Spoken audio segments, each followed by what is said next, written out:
Everybody, Mark Grady here at BE, and this week we're doing our social media blitz on sugar. And what I'm going to talk about today is 5 ways to really cut the processed sugar throughout your day. And really, if you could cut out processed sugar and either switch it off for more natural forms of sugar or cut out the sugar in general, you're going to see some weight loss. You're going to see some other health gains. Some people, again, they're metabolic type, and we could get into that in other videos, they might respond better and metabolize sugar or carbs a little bit better. But for the most part, most people in this country eat a little too much sugar and they're not metabolizing it the way they should. So this video is 5 steps you could take to swap out some of the processed sugar. So first one is coffee. Most people have coffee, and what do most people put in it? Sugar, right? So what can we do to substitute that? A great way that what I like to do is to really keep your fat metabolism going in the morning is not to have any sugar or carbs at all in the morning.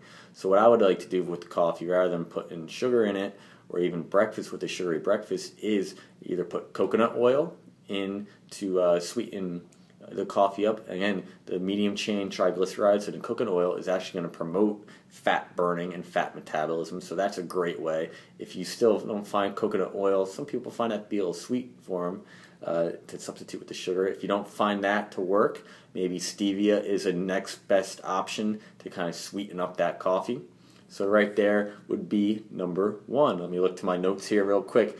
Number 2 would be snacks, right? A lot of people, whether it's bars, protein bars, or something like that, which is basically a candy bar with protein in it, or pretzels or something like that, which is processed sugar.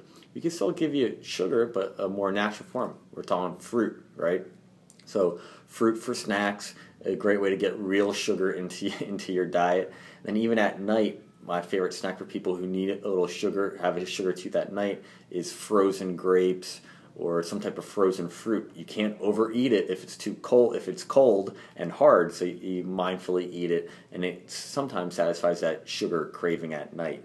Number 3, looking to the notes, we're talking about bread and wraps. What can we do to replace some of those processed carbs and sugars? We're talking about lettuce wraps or kale wraps. You get the dinosaur kale wrap your chicken, your whatever you usually have in a sandwich, into a lettuce or kale wrap. It's a great little way to, again, cut out some of the processed carbs and processed sugars.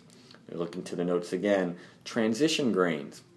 Again, you don't want to cut out all carbohydrates. It's not like all carbs are bad, but we want to get less processed carbohydrates in. So my favorite transition grains will be rice, any type of rice that sits well with you, and then quinoa and amaranth. Quinoa and amaranth are a little bit nuttier grains. Some people don't even consider them grains. They consider them more of a nut.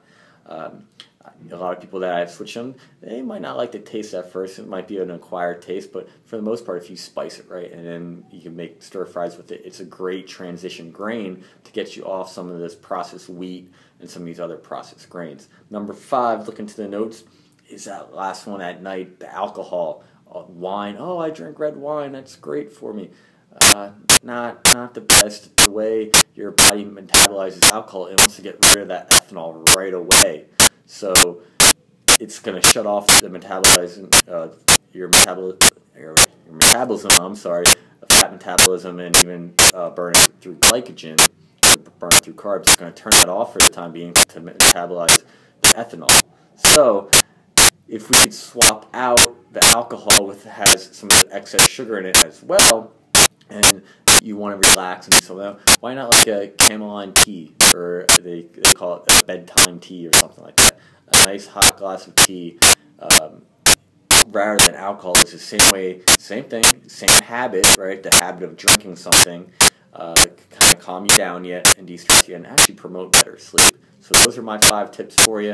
Try them out. Hopefully this video helped out, and have a good day.